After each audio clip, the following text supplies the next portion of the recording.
Babur. Babur is the third generation after Genghis Khan. This Mongol empire, Mongols, slowly the word Mongol became Mughal in India, it's Mongol. This Mongol empire expansion for a period of 90 years to 100 years killed over 40 million people. 40 million people. Of those times, it was nearly 10% of the world's population. You understand?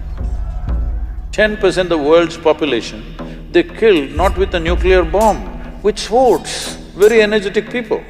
I'm saying, it takes a lot of activity to kill 10% of the world's population, isn't it? Just with swords and spears. So wherever Genghis Khan went, he made a rule. All the males, wherever he conquered, all the males who were above the height of a cartwheel. Those days, the height of a cartwheel, which went with the armies, was always about 38 to 39 inches, about that much. Anybody who is above that height was killed. And then it is a practice of the Mongols to pile up all the severed heads into a big mountain. So the women were taken as slaves to service the soldiers, or they were sold in various markets across Middle East, Europe, everywhere they were sold.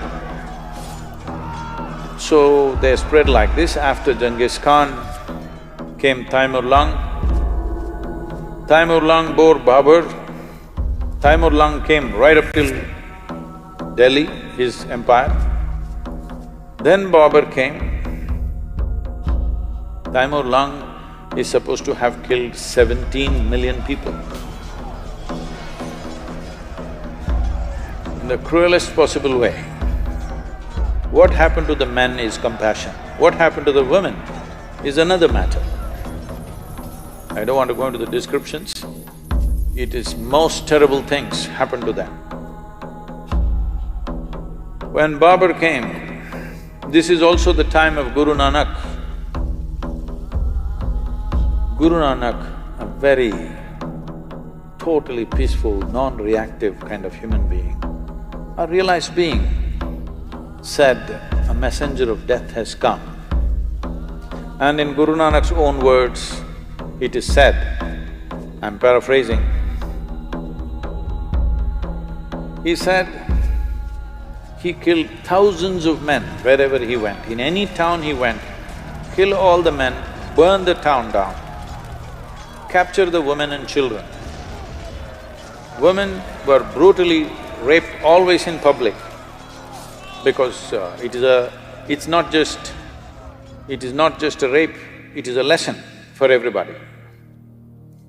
And in thousands, Babur sold the Hindu woman in the markets of Kandahar and Kabul in thousands. Fortunately, he lived only for 4 years in India. He died. So the legacy of Babur should be erased from this country in every way. Above all, nobody should ever identify the present generation of Muslims with Babur. Because the atrocities that he did not commit atrocity, he is an atrocity. Genghis Khan was not killing for religion, it's just power and conquest. Taimur Lung also largely conquest, slightly a religious tinge came.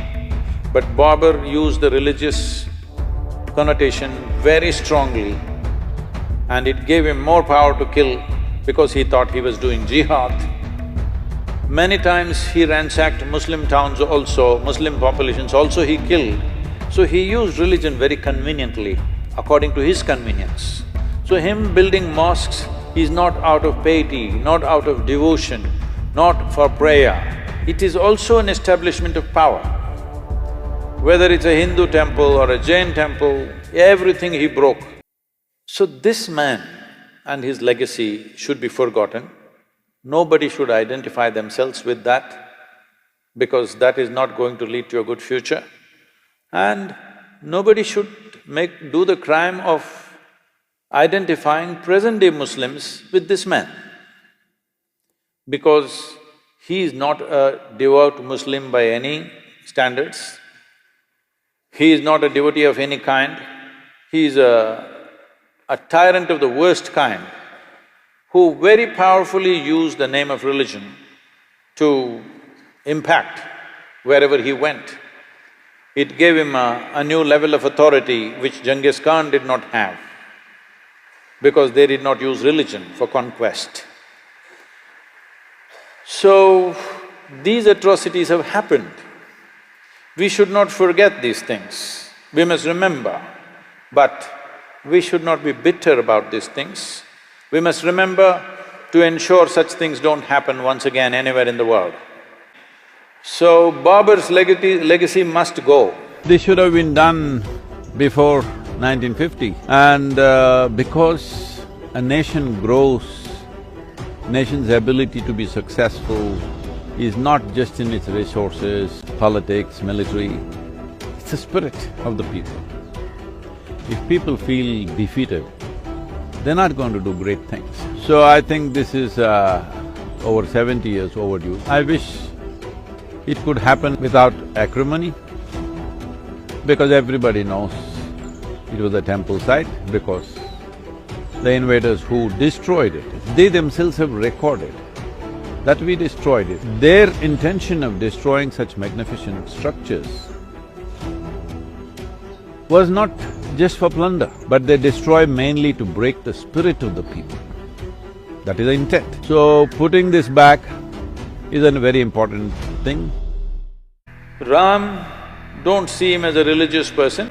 He represents this culture as an icon of stability, balance, peacefulness, justice. Wherever he went, he always looked at it, how to give justice to the people. In giving justice to the people that he administered, he put himself through extreme levels of suffering and hardship for himself. This is a man that you need. I want both the Hindus and the Muslims to remember, Ram never claimed he is a Hindu, but today he is an icon in this country. Everybody should look up to such an icon. What is he an icon for? He's an icon of stability, not impetus action. When action is needed, he is very decisive, but never reacts to anything. He is conscious action. Even if it's war, he will do war. Surrender, he will do surrender. Give up his kingdom, he'll give up his kingdom. But everything consciously in a balanced way. This is what we are worshipping him for, because he has a freedom of going through the drama of life, extreme drama in his life. But he goes through the drama effortlessly. He goes through the drama without reacting. He goes through the drama without any sense of angst or anger against anybody. When he kills Ravana, who stole his wife and causing havoc, he comes and repents for his death, that I had to do this. This is a kind of man, you don't disturb him. Geographically, was he born in Ayodhya? Yes. Everybody should look up to such an icon, because he is exuding the right kind of qualities, not because he is a Hindu, not because he is this or that, because he is exuding the right kind of qualities which are necessary to build great civilizations in this world. And in many ways, the time of Rama became a kind of a fulcrum to build this civilization in the 6,000 years. This is why even during the freedom struggle, Mahatma Gandhi went on referring to Rama rajya, the best administered and a just, absolutely just state means Ram rajya. Even today, when we say Ram rajya, we mean to say a very just and fair state, not an exploitative state, not a tyrannical state. And that's what we want to make out of India, that it's a just and fair state to everybody who lives here. not a tyrannical state.